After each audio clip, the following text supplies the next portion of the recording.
আসসালামু আলাইকুম। স্বাগতম জানাচ্ছি জ্যাঙ্গো টিউটোরিয়াল ইন বাংলা সিরিজের আরেকটি নতুন পর্বে। আজকের পর্বে আমরা খুবই ইম্পর্ট্যান্ট একটা টপিক নিয়ে আলোচনা করব। সেটা হলো জ্যাঙ্গো নোটিফিকেশনস বা পুশ নোটিফিকেশনস। এবং এই নোটিফিকেশনসটা অবশ্যই রিয়েল টাইম, মানে এটা অটো রিলোড হয়ে আমাদের নোটিফিকেশন আপডেটগুলো দিতে থাকবে। কিছু সময় পর পর রিলোড হবে অটোমেটিক, এবং নতুন কোনো নোটিফিকেশন থাকলে সেটা শো করতে থাকবে। তো নোটিফিকেশন কি জিনিস সেটা তো আমরা সবাই জানি, সেটা নিয়ে বলার কিছুই নাই।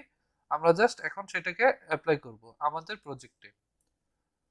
তো আমাদেরকে প্রথম যেটা করতে হবে, আমাদেরকে একটা ইনস্টল করে নিতে হবে। তো সেটা করার জন্য আমি আমার কোড এডিটরে চলে যাচ্ছি। কোড এডিটরে আমি আমার যেই ভার্চুয়াল এনভায়রনমেন্ট সেটাকে আমি অ্যাক্টিভেট করে নিয়েছি, এবং আমি আমার যে প্রজেক্ট ম্যানেজ ডট পাই আছে সেই ফোল্ডারে প্রবেশ করে নিয়েছি। তো আমাদেরকে কি ইনস্টল করতে হবে? পিপ install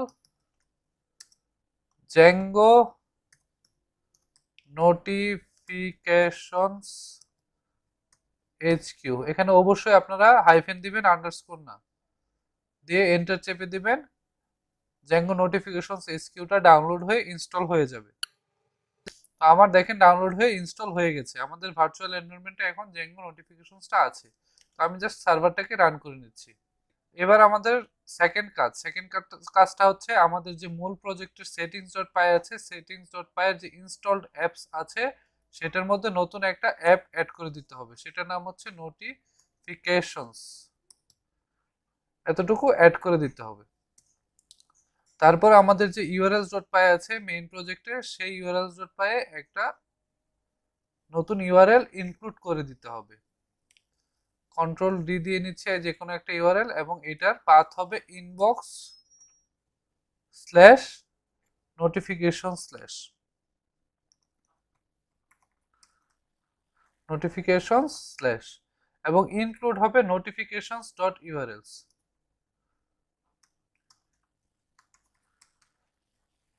notifications dot URLs and এখানে একটা নেম স্পেস দিয়ে দিতে হবে।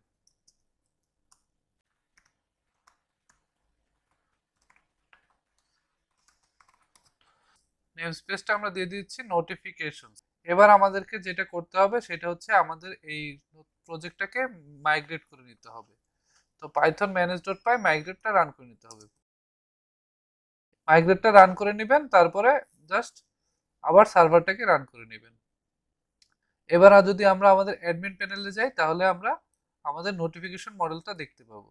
দেখেন এখানে নোটিফিকেশনস নামে একটা নতুন অ্যাপ তৈরি হয়েছে, এবং সেটার মধ্যে একটা মডেল শো করতেছে নোটিফিকেশনস নামে। এবং এটার ভিতরে ঢুকলে আমরা আমাদের নোটিফিকেশন অবজেক্টগুলো তৈরি করতে পারবো। তো আমরা এখানে ব্যাকএন্ড থেকে নোটিফিকেশন অবজেক্ট তৈরি করব না, আমরা আমাদের ফ্রন্ট এন্ড থেকে নোটিফিকেশন পুশ করব বা নোটিফিকেশন জেনারেট করব। তো নোটিফিকেশন জেনারেট করতে আমাদের কি করতে হবে? আমরা যেখানে নোটিফিকেশনটা জেনারেট করব সেই ভিউসে চলে যাব। ধরেন আমরা টিউশনের যে ভিউসটা আছে সেই ভিউস থেকে নোটিফিকেশন জেনারেট করব। যখন ইউজার কোনো পোস্টে লাইক করবে তখন আমরা নোটিফিকেশন জেনারেট করব। এবং আপনাদের বাড়ির কাছ থেকে কোনো ইউজার কমেন্ট করবে তখন কিভাবে নোটিফিকেশন পোস্ট করবেন এবং কি নোটিফিকেশন পোস্ট করবেন সেটা থাকবে আপনাদের বাড়ির কাছে। আমরা জাস্ট লাইক করলে কিভাবে নোটিফিকেশন পোস্ট করবেন সেটা দেখিয়ে দিব। তো এখানে জাস্ট একটা ইম্পোর্ট করতে হবে from notifications dot signals import just notify. এটাকে জাস্ট ইম্পোর্ট করে নিতে হবে। এখন ইম্পোর্ট করার পর যেখানে কেউ লাইক করলো, ধরেন এখানে তো লাইক করলো, যে আমরা লাইকটা অ্যাড করতেছি, লাইকটা অ্যাড করার পর আমরা নোটিফিকেশন সেন্ড করে দিব। তো আমরা কখন নোটিফিকেশন সেন্ড করব? যখন মানে ইউজারটা নিজের পোস্টে নিজে যদি লাইক করে, তাহলে তাকে তো আমরা নোটিফিকেশন দিয়ে লাভ নেই। তো আমরা তখনই নোটিফিকেশন পুশ করব যখন মানে কোনো ইউজার লাইক বাটন প্রেস করবে এবং সে অন্য কারো পোস্টে লাইক প্রেস করবে, তখন যার পোস্ট তাকে নোটিফিকেশন দিব। আমরা কন্ডিশনটা চেক করব। If request dot user not equal request dot user not equal আমাদের যে পোস্টটা থাকবে পোস্ট ডট ইউজার আর রিকোয়েস্ট ডট ইউজার যদি সেম না হয়, তাহলেই আমরা শুধুমাত্র নোটিফিকেশন পোস্ট করব। তো আমরা কিভাবে এখন নোটিফিকেশনটা পোস্ট করব? জাস্ট এখানে নোটিফাই ডট সেন্ড মেথডটা কল করে আমরা নোটিফিকেশনটা পোস্ট করতে পারবো। তো এটার ভিতরে আমাদেরকে কি দিয়ে দিতে হবে? আমাদেরকে দিয়ে দিতে হবে কোন ইউজার নোটিফিকেশনটা মানে দিচ্ছে, কে লাইক করতেছে সেটা। রিকোয়েস্ট ডট ইউজার কিন্তু আমাদের লাইক করতেছে, সেটা আমাদের দিয়ে দিতে হবে, মানে ইউজারটা কে। এবং তারপর দিয়ে দিতে হবে এটা কার কাছে যাবে, রিসিপিয়েন্ট। রিসিপিয়েন্ট হবে কি আমাদের পোস্ট ডট ইউজার, পোস্টের যে ইউজারটা আছে সেই হবে আমাদের রিসিপিয়েন্ট। দেন আমাদের দিয়ে দিতে হবে একটা ভার্ব, মানে আমরা যে মেসেজটা দিতে যাচ্ছি সেই মেসেজটা। তো ভার্বটা হবে ভার্ব ইকুয়াল আমরা যা মেসেজ দেই, ধরেন এখানে কিন্তু প্রথমে ইউজারের নামটা চলে আসবে, এই ইউজার ডট ইউজার নেমটা চলে আসবে এবং তারপরে আমরা লিখে দেবো has liked your post, liked your post. তো আমরা এইটুকু তো দিয়ে দিব। এখন এইটুকু দিয়ে দেওয়ার সাথে সাথে যদি আমরা তাকে একটা লিঙ্ক দিতে চাই যেই পোস্টে লাইক করেছে সেই পোস্টের লিঙ্ক, তাহলে আমরা কিভাবে দিব? তাহলে জাস্ট এখানে একটা প্লাস দিয়ে আমরা আরেকটা স্ট্রিং অ্যাড করব, সেই স্ট্রিংটা হবে এফ স্ট্রিং এবং সেটা এফ স্ট্রিংটা আমরা 3টা কোটেশনের ভিতরে দিব। তো তিনটা 6টা কোটেশন দিচ্ছি এবং মাঝখানে যা দিব সেটা হবে আমাদের মূল এফ স্ট্রিং। তো এফ স্ট্রিংটা আমরা দিব কি, আমাদের এফ স্ট্রিং এর ভেতরে আমরা একটা অ্যাঙ্কর ট্যাগ দিয়ে দিব, মানে আমরা সেটাতে একটা লিংক দিব, href equal to slash tuition slash post detail, মানে আমরা সেই পোস্টের ডিটেলটাতে আমাদের ইউজারটাকে পাস করে দেওয়ার জন্য বাটনটা দিব। তো এখানে জাস্ট কোন পোস্টের বাটন আমরা দিব, আমাদের পোস্ট ডট আইডি যেটা, মানে যে পোস্টটা আমরা খুঁজে নিয়েছিলাম আমাদের লাইক পোস্ট মেথডে, সেই পোস্টের আইডিটা দিয়ে দিব এখানে, তাহলে আমাদের সেই পোস্টে চলে যাবে। তো আমাদের href হবে এটা, এবং এখন অ্যাঙ্কর ট্যাগের ভিতরে href আমি এখানে একটা ভুল করেছি, এখানে ডাবল কোটেশন দিতে হবে। ডাবল কোটেশন দেওয়ার পরে আমরা অ্যাঙ্কর ট্যাগটা ক্লোজ করব এবং অ্যাঙ্কর ট্যাগের ভিতরে আমরা এখন কি দিব, অ্যাঙ্কর ট্যাগের ভিতরে আমরা জাস্ট দিব গো, মানে গো লেখাটা আসবে। তো এইটুকুই আমাদের কাজ, তাহলে আমাদের নোটিফিকেশনটা পুশ হয়ে যাবে। এখন তো নোটিফিকেশনটা পুশ হয়ে গেল, তারপর সেই নোটিফিকেশনটা তো আমাদেরকে শো করতে হবে। তো সেটা শো করার জন্য আমাদেরকে কি করতে হবে, আমাদের বেসিক ডট এসটিএমএল এ যেতে হবে। তো আমরা বেসিক ডট এসটিএমএল এ যাই। বেসিক ডট এসটিএমএল এ আমাদেরকে যেটা করতে হবে, আমাদের যেখানে হেড আছে হেডের শেষের আগে, মানে হেড শেষ হওয়ার আগে আমাদেরকে এখানে লোড করতে হবে স্ট্যাটিকটা, এবং আরেকটা লোড করতে হবে, আচ্ছা লোড স্ট্যাটিক। দেন আমাদেরকে লোড করতে হবে load notifications tags, load notifications underscore tags, এটুকু আমাদেরকে লোড করে নিতে হবে। এখন এটা লোড করার পর আমাদেরকে একটা স্ক্রিপ্ট ট্যাগ দিতে হবে, যেগুলো হচ্ছে আমাদের বাই ডিফল্ট দিতে হবে আমাদের জেঙ্গো নোটিফিকেশনসটা ইউজ করার জন্য। এখন আমরা যা করব সেগুলা বাই ডিফল্ট দিতেই হবে আমাদের জেঙ্গো নোটিফিকেশনসটা রিয়েল টাইম করার জন্য। তো আমরা জাস্ট এখানে স্ক্রিপ্টস লিখে দিচ্ছি, SCRI স্ক্রিপ্ট, এবং স্ক্রিপ্টের সোর্সটা হবে src ইকুয়াল আমাদের স্ট্যাটিক। এখন স্ট্যাটিকের ভিতরে আমরা দিব notification slash notification slash notify dot JS, এটুকু আমাদের স্ট্যাটিকের ভিতরে দিয়ে দিতে হবে। নোটিফিকেশনস হবে maybe notification slash notify dot JS, এটুকু আমাদেরকে সোর্স দিয়ে দিতে হবে, এবং এটার টাইপটা একটু দিয়ে দিতে হবে, type equal to text slash JavaScript, text slash Java script, এটুকু দিয়ে দিলে আমাদের এখন স্ক্রিপ্টটা একটা এন্ড হয়ে গেল। এখন আমরা আমাদের নোটিফিকেশনটা শো করার জন্য একটা বাটন দিব। তো আমরা যেখানে অ্যাডমিন দিয়েছি তারপরে আমরা ধরেন নোটিফিকেশনের বাটনটা দিচ্ছি, তো এই জন্য আমরা এটাকে কপি পেস্ট করে নিচ্ছি, এবং এখানে আপাতত কোনো লিঙ্ক আমরা দিব না, এখানে কোনো লিঙ্ক দিব না, এই লিঙ্কটা আমরা পরবর্তীতে তৈরি করে তারপরে আমরা লিঙ্ক দিব। তো এখন আমরা এখানে কি দিব, তো আমাদেরকে প্রথমে জ্যাঙ্গো সিনট্যাক্সটা দিতে হবে,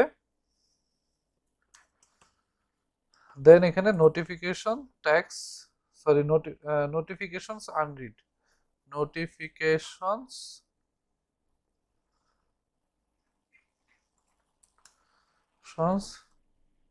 আনরিড এজ, এজ আপনারা যে কোনো কিছু দিতে পারেন, আমি এজ দিব আনরিড কাউন্ট, আনরিড কাউন্ট এটা দিব। এখন আমরা জাস্ট চেক করব যদি আনরিড কাউন্টটা থাকে, ইফ ব্লক দেব আনরিড আন্ডারস্কোর কাউন্ট। যদি আনরিড কাউন্ট থাকে তাহলে আমরা এই অ্যাডমিন বাটনটা শো করব। কন্ট্রোল এক্স দিয়ে এটা এটার পরে করে দিচ্ছি। এখন এখানে অ্যাডমিনটা শো করব না, আমরা শো করব নোটিফিকেশনসটা। নোটিফিকেশনস নোটিফিকেশনস এখন তো নোটিফিকেশনস বাটনটা শো করলো, কিন্তু এখানে কতগুলো তার নতুন নোটিফিকেশনস আছে সেটা তো শো করতে হবে। তো সেটা শো করার জন্য আমাদেরকে এখানে কি ইউজ করতে হবে, যেটা দিলে আমরা নোটিফিকেশন নাম্বারটা দেখতে পারবো। তো সেইটার জন্য আমাদেরকে এখানে জাস্ট আরেকটা কাজ করে নিতে হবে। এইখানে জাস্ট জ্যাঙ্গোর সিনট্যাক্সটা আবার ইউজ করব আমরা, এবং জ্যাঙ্গো সিনট্যাক্সে আমরা দিব register underscore notify underscore callbacks space callbacks equal to just এখানে সিঙ্গেল কোটেশনে আমরা কিছু কলব্যাকস দিয়ে দিব, fill underscore notification underscore list, comma দিয়ে fill underscore notification underscore BDGE, comma দিয়ে মাই স্পেশাল নোটিফিকেশন কলব্যাক। এই তিনটা কলব্যাক আমাদেরকে দিয়ে দিতে হবে।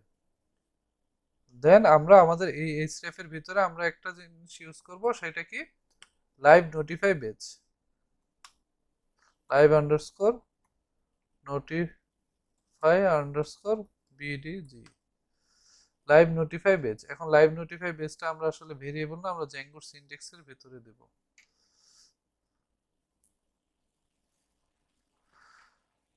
এবং এই যে ডাবল ব্রাচেস এটা কেটে দিতে হবে, এখানেও এটা কেটে দিতে হবে, একটা স্পেস লাগবে মাস্ট, নয়তো জ্যাঙ্গো সিনট্যাক্সটা কাজ করবে না। লাইভ নোটিফাই বেজ এটুকু দিয়ে দিতে হবে, তাহলে আমাদের যতগুলো নোটিফিকেশন আছে সেগুলো শো করবে। তো আমরা এইটুকুর জন্য আউটপুট দেখব। আউটপুট দেখার জন্য আমি চলে যাচ্ছি আমাদের ফ্রন্ট এন্ডে, আমি আমার সার্ভারটাতে চলে যাচ্ছি, হোম পেজে যে আমি একটা ভিউসে যাব। আমি এখানে কি ভুল করেছি আমি দেখাচ্ছি। আমি জাস্ট এই যে বেজ বানানটা, এই বেজ বানানটা বিই দিয়েছি, এটা বিএ হবে। এখানে যে এখানে বি আছে, এখানে আমরা বিএ করে দিচ্ছি।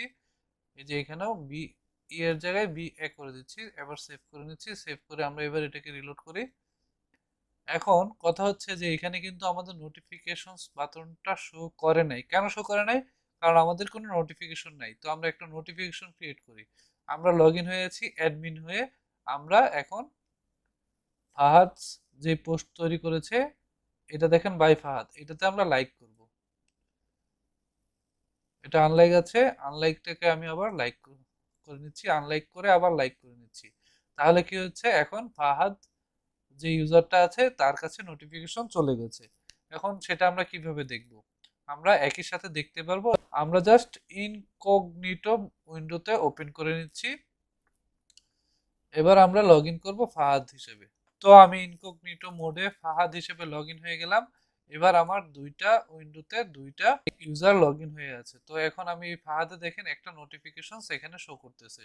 তো আমি যদি এখান থেকে মানে অ্যাডমিন যে ইউজারটা আছে সেই ইউজার দিয়ে যদি অন্য আরো একটা পোস্টে লাইক করি, ধরেন এখানে একটা পোস্টে আমি লাইক করতেছি, ধরেন এটা আনলাইক করে দেন আবার আমি লাইক করে নিচ্ছি। এখন আমরা এটাতে কিন্তু পেজটাতে রিলোড করি নাই, দেখেন কিন্তু এখানে টু নোটিফিকেশনস চলে এসেছে। তো এইভাবে কিন্তু নোটিফিকেশনটা অটোমেটিক আপডেট হচ্ছে। এবং এটা যে আপডেট হচ্ছে তার প্রমাণ আমি দেখাচ্ছি। এই যে এখানে আমাদের যে সার্ভারটা রান হচ্ছে, এখানে দেখেন এই যে লিঙ্কটা, এটা কিন্তু বারবার লোড হচ্ছে। দেখেন এটা লোড হচ্ছে, এই যে এটা লোড হচ্ছে, এটা লোড হচ্ছে, দেখেন এটা কিন্তু বারবার লোড হচ্ছে। আমরা কিন্তু এটাকে একবারও কল করি না, এবং দেখবো আমরা যদি 15 সেকেন্ড পর পর আমরা দেখতে পারবো এটা আবার লোড হচ্ছে। দেখেন এটা কিন্তু আবার লোড হচ্ছে। আমরা জাস্ট এটাকে বড় করে রেখেছিলাম বলে এটা শো করতেছিল না। আমি জাস্ট এটাকে আবার ছোট করে দেখাচ্ছি। এবার আমি একটু বড় করে নিই এটা লাস্টেরটা দেখার জন্য। দেখেন এখন কিন্তু এটা 4টা হয়ে গেছে। এটা কিন্তু 15 সেকেন্ড পর পর অটোমেটিক রিলোড হচ্ছে। দ্যাটস ওয়াই আমাদের নোটিফিকেশনটা লাইভ আপডেট হচ্ছে। তো আমরা তো এখন আমাদের নোটিফিকেশনটা আমাদের বারে দেখাতে পারলাম, আমাদের যে নোটিফিকেশন বার সেইটা দেখাইতে পারলাম, কিন্তু আমরা কিন্তু আমাদের নোটিফিকেশনগুলো এখনো দেখতে পারিনি। নোটিফিকেশনগুলো আমরা কোথা থেকে দেখতে পারবো?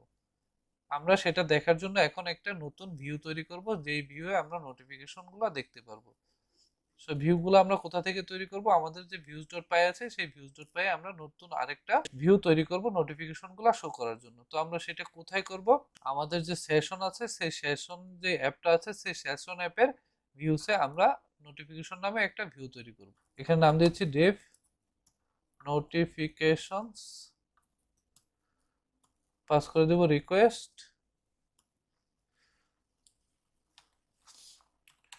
এটা জাস্ট আমাদেরকে রিটার্ন রেন্ডার করবে, রিটার্ন রেন্ডার রিকোয়েস্ট, আমাদেরকে জাস্ট একটা এইচটিএমএল ফাইলটা রেন্ডার করবে, session slash notification dot HTML.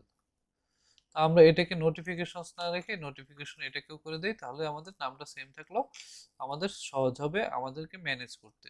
তো আমরা জাস্ট এটা কপি করে নিচ্ছি, কপি করে আমরা টেমপ্লেটসের যে সেশন ফোল্ডারটা আছে এটার ভিতরে একটা নতুন ফাইল ক্রিয়েট করব, নোটিফিকেশন ডট এইচটিএমএল। আমরা জাস্ট রো কন্টেনারটা শুধু রাখতেছি, কন্টেনারটা রাখতেছি এন্ড আমাদের ব্লক বডিতে রাখতেছি। এখন ব্লক বডিতে রাখার পরে এখন আমাদেরকে নোটিফিকেশনটা শো করতে হবে। নোটিফিকেশনটা শো করার জন্য আমাদেরকে কি করতে হবে? এখানে নোটিফিকেশন ট্যাগটাকে আবার লোড করে নিতে হবে। Load notifications underscore tags, load করে নেওয়া হয়ে গেল। এবার আমাদেরকে কন্টেনারের ভিতরে আমরা আবার আগের মতো করে যেভাবে বেসিক ডট এইচটিএমএল করেছিলাম সেইভাবে আমি জাস্ট এই দুইটা লাইন কপি করে নিচ্ছি, কপি করে এখানে পেস্ট করে দিচ্ছি এবং এই ইফ ব্লকের জন্য একটা এন্ড ইফ করে দিচ্ছি, এন্ড ইফ ব্লক দিয়ে দিচ্ছি। তো এখন ইফ আনরিড কাউন্ট যদি এটা থাকে তাহলে আমরা কি করব? জাস্ট আমরা মেসেজ দিয়ে দিব ইউ হ্যাভ, তারপর আগের মতো করে লাইভ নোটিফাই বেজ ইউজ করব। তার আগে আমরা একটা বোল্ড ট্যাগ দিয়ে নিচ্ছি, বোল্ড ট্যাগের ভিতরে আমরা দিব যাতে নাম্বারটা বোল্ড আসে। আমরা এখানে জ্যাঙ্গোর সিনট্যাক্সটা ইউজ করব। এখানে কি দিব? Live notify badge, live notify badge, এটুকু দিয়ে দিলে আমাদের এই নাম্বারটা শো করবে এবং ইউ হ্যাভ এত আনরিড নোটিফিকেশনস আমরা লিখে দিচ্ছি, আনরিড নোটিফিকেশনস। তো এতগুলো তার আনরিড নোটিফিকেশনস থাকলো। এখন নোটিফিকেশন তো তাকে দেখাচ্ছে আবার সেই নাম্বারটা, কিন্তু নাম্বার দেখাইলে তো হবে না, তার যে নোটিফিকেশন গুলো আছে সেই নোটিফিকেশন গুলো তো শো করতে হবে। তো আমাদের নাম্বার অফ নোটিফিকেশনস কিন্তু শো হচ্ছে। এবার যদি আমরা লিস্ট অফ নোটিফিকেশনস দেখতে চাই তাহলে আমাদেরকে কি করতে হবে? আমরা জাস্ট এটুকু কপি করে নিচ্ছি, কপি করে নিয়ে এখানে পেস্ট করে দিচ্ছি এবং এখানে লাইভ নোটিফাই বেজের জায়গায় just live notify list use করতে হবে এবং এটাকে আবার কপি পেস্ট করে নিচ্ছি। এবার জাস্ট এখানে এটাকে জ্যাঙ্গোর যে ভেরিয়েবল যে সিনট্যাক্সটা সেই সিনট্যাক্সটা ইউজ করব। তো লাইভ নোটিফাই লিস্ট এখানে জাস্ট আমরা সেভ দিয়ে দিব, সেশনের ইউআরএলস আমরা তৈরি করব। তো আমরা জাস্ট এখানে একটা যে কোনো একটা কপি পেস্ট করে নিচ্ছি এবং এটার ভিউজ থেকে আমাদের যে ফাংশন নেমটা সেটা কপি করে নিচ্ছি, কপি করে নিয়ে এখানে ইম্পোর্ট করে নিচ্ছি। ইম্পোর্ট করে নেওয়ার পর আমরা এখন জাস্ট যেটা কপি পেস্ট করছিলাম সেখানে জাস্ট নোটিফিকেশনটা বসিয়ে দিচ্ছি। তো আমাদের তো লিঙ্কটা তৈরি হয়ে গেল। এবার আমাদের বেসিক ডট এইচটিএমএল এ এই লিঙ্কটা দিয়ে দিতে হবে। তো এখানে আমরা কিন্তু এই স্টেপটা ফাঁকা রেখেছিলাম, এখানে আমরা জাস্ট আবার session session slash notification slash এটা দিয়ে দিচ্ছি, তাহলে আমাদের সেই পেজটা রেন্ডার হবে। এবার যদি আমরা আমাদের পেজটাকে লোড করি তাহলে আমরা দেখতে পারবো। তো আমরা যদি আমাদের যে যার নোটিফিকেশনস আছে সেখানে যাই, আমরা একটু রিলোড করে নিচ্ছি, রিলোড করে এবার দেখেন টু নোটিফিকেশনস এর এই বাটনটাতে যদি আমরা ক্লিক করি দেখাচ্ছে, প্রথমে দেখাচ্ছে you have two new notifications and তারপর দেখাচ্ছে নোটিফিকেশন গুলো, এবং এখানে দেখেন একটা গো নামের একটা লিংক দিচ্ছে, এখানে লিংকে ক্লিক করলে যেই পোস্টে লাইক করেছে সেই পোস্টটাতে চলে যাচ্ছে, এবং সেকেন্ডটাতেও কিন্তু সেম সেম ভাবেই দেখাচ্ছে। তো এখন আমরা কি করব, আমরা দেখব যে এইখানেও লাইভ নোটিফিকেশন গুলো শো হচ্ছে কি না। তো সেটা করার জন্য আমি আবার যেখানে অ্যাডমিন লগইন আছে সেখানে যাচ্ছি, সেখানে গিয়ে ধরুন আমি এই পোস্টটাতে আবার আনলাইক করে লাইক করতেছি, তাহলে এগেইন আবার নোটিফিকেশন যাবে নিশ্চয়ই। তো আমি আবার এটাতে যাচ্ছি, দেখেন এখানে কিন্তু এখনো আসেনি, কারণ এটা পেজটা রিলোড হয়নি। যদি পেজটা রিলোড হয় তখনই কিন্তু এখানে চলে আসবে, 15 সেকেন্ড ওয়েট করতে হবে। এই দেখেন এখানে কিন্তু অটোমেটিক এবার লোড হয়ে গেছে, এবং নাম্বার অফ আনরিড নোটিফিকেশন সেটাও চলে এসেছে, এবং আমাদের নতুন যে লিঙ্ক সেটাও চলে এসেছে। এটা কিন্তু আমাদের লেটেস্টটা, যেটা প্রথমে থাকবে সেটা লেটেস্টটা। তো এভাবে কিন্তু নোটিফিকেশন গুলো আমাদের রিয়েল টাইম হয়ে গেল। এখন এখানে একটা প্রবলেম হয়েছে, এখানে প্রবলেমটা কি, এখানে কিন্তু 5টার বেশি, এখানে কিন্তু কাউন্টটা অনেক দেখাবে, মানে যতগুলো আনরিড নোটিফিকেশনস আছে সেগুলো দেখাবে, কিন্তু এখানে 5টার বেশি নোটিফিকেশনস দেখাবে না। তো আপনি যদি 5টার বেশি নোটিফিকেশনস দেখাতে চান তাহলে আপনাদেরকে একটা কাজ করতে হবে, সেই কাজটা কি, আমরা যেখানে ইনডিফটা শেষ হয়েছিল তার আগে আমরা এখানে, তারপরে আমরা এখানে একটা ফর লুপ ইউজ করব। ফর লুপে আমরা একটা ভেরিয়েবল দিয়ে দিচ্ছি, এবং এখানে হবে user dot notifications dot notifications dot unread,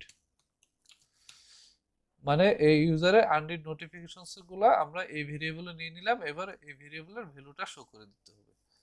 কিভাবে শো করব, জাস্ট জ্যাঙ্গোর ভেরিয়েবল সিনট্যাক্সটা আই, এবার আবার আমরা সেভ যেই ফিল্টারটা আছে সেটা ইউজ করে আমরা জাস্ট শো করে দিচ্ছি। এইগুলা কিন্তু আমাদের এখন সবগুলো নোটিফিকেশন এগেইন শো করবে। এটা তো একবার শো করতেছে, এবং সেখানে আবার এটাকে আবার শো করতেছি। তো এখানে জাস্ট দেখাচ্ছি, এখানে একটা h1 ট্যাগে লিখে দিচ্ছি your all notification, your all notifications. এবার আমরা সেভ করে রিলোড করে নিব। এবার যদি আমরা এই পেজটাকে একটু রিলোড করি, দেখাচ্ছি ইওর অল নোটিফিকেশনস, কিন্তু এখানে আমরা বিআর ট্যাগ ইউজ করিনি, জাস্ট এই প্রবলেমটা হয়েছে। আমরা এখানে একটা বিআর ট্যাগ ইউজ করতেছি। আবার রিলোড করি, দেখেন এবার কিন্তু প্রত্যেকটা নোটিফিকেশন আলাদা আলাদা দিচ্ছে। এবার আপনারা চাইলে এটাকে নিজের মতো করে ডিজাইন করে নেবেন যে এই নোটিফিকেশনগুলো আপনারা কিভাবে দেখতে চান। তো আপনাদের একটা বাড়ির কাজ কিন্তু আমি দিয়েছি, এখানে লাইক করলে নোটিফিকেশন আসতেছে, এবং বাড়ির কাজটা হলো আপনারা কমেন্ট করলে নোটিফিকেশনটা যেন শো করে, সেটা আপনাদের বাড়ির কাজ। তো এইখানে কিন্তু এই জিনিসটা লাইভ হবে না, মানে এই অল কমেন্টসটা কিন্তু লাইভ হবে না। এই অল কমেন্টসটা কিন্তু আমরা আমাদের লাইভ নোটিফিকেশন দিয়ে ইউজ করিনি, আমরা আমাদের নিজের মতো করে ইউজ করেছি, এই জন্য এটা লাইভ হবে না, কিন্তু এটা কিন্তু লাইভ হবে। তো আমি সেটার একটা প্রুফ দেখাচ্ছি। আমি ধরেন আবার এই পোস্টটাকে লাইক করে আনলাইক করতেছি, আবার এই পোস্টটাকে আনলাইক করে লাইক করে দিলাম। এবার আমি এই পেজে যাই, দেখেন এখানে কিন্তু 4টা চলে এসেছে, কিন্তু এখানে কিন্তু 3টা আছে। এটা কিন্তু অটোমেটিক আপডেট হয়নি। আপডেট করতে আবার এটাকে রিলোড করতে হবে, তাহলে অটো আপডেট না, এটাকে জাস্ট আমরা আমাদের ডাইনামিক্যালি আপডেট করলাম, আমরা বাটনে ক্লিক করে আপডেট করলাম। তো আশা করি বুঝতে পেরেছেন কিভাবে নোটিফিকেশন পুশ করতে হবে এবং সেগুলোকে শো করতে হবে, এবং নোটিফিকেশন নাম্বারটাকে লাইভ করতে হবে। তো আমরা চলেন আমাদের যে অ্যাডমিন আছে, মানে যে ইউজার অ্যাডমিন, সেই ইউজারকে আমরা একটা নোটিফিকেশন দিই। আমরা তো ফাহাদকে নোটিফিকেশন দিলাম, এখন ইউজারকে নোটিফিকেশন দিই। ইউজারকে কি করে নোটিফিকেশন দিব, আমরা ইউজারের যে পোস্টগুলো আছে, সরি আমরা অ্যাডমিনের যে পোস্টগুলো আছে সেই অ্যাডমিনের পোস্টে আমরা লাইক করব, তাহলে অ্যাডমিনের কাছে নোটিফিকেশন চলে যাবে। দেখেন এটা কিন্তু বাই অ্যাডমিন ছিল। সো আমরা এই যে এটা বাই অ্যাডমিন, আমরা ফাহাদ থেকে, এই যে ইউজার ফাহাদ, ফাহাদ থেকে এটা লাইক করলাম। এখন আমরা অ্যাডমিনে যাব, অ্যাডমিনে যে আমরা এখানে দেখতে পারবো, কিন্তু আমাদের কিন্তু এখানে এই নোটিফিকেশনটা এখন রিলোড হবে না, আমাদের প্রথমবার এটাকে একটু জাস্ট রিলোড করে এটাকে নিয়ে আসতে হবে। দেখেন এখানে কিন্তু চলে এসেছে। এবার আমরা যদি আরেকবার ট্রাই করি এখান থেকে, এবার কিন্তু আমরা লাইভ দেখতে পারবো। দেখেন এখানে কিন্তু 2 হয়ে গেছে। আমরা এখানে যাই, আমরা কিন্তু আমাদের নোটিফিকেশনটা দেখতে পারতেছি, এবং আমরা কিন্তু সেই নোটিফিকেশনের বাটনটাও দিতে পারতেছি। তো আপনারা আপনাদের মতো করে ফেসবুকের মতো করে যদি চান যে এখানে একটা ব্লগ দিবেন, এই পুরো ব্লকে ক্লিক করলে সেই পোস্টে চলে যাবে, ফেসবুকে যেরকম ব্লকে ক্লিক করলে চলে যায়। তো সেটা কিভাবে ডিজাইন করবেন সেটা আপনাদের ইচ্ছা, আপনাদের ফ্রন্ট এন্ডের কাজ আপনারা যেভাবে খুশি সেভাবে করবেন। আজকে এ পর্যন্তই। আমার চ্যানেলে যদি নতুন হয়ে থাকেন তাহলে প্লিজ সাবস্ক্রাইব করবেন। আর আজকের মতো বিদায় নিচ্ছি। আল্লাহ হাফেজ।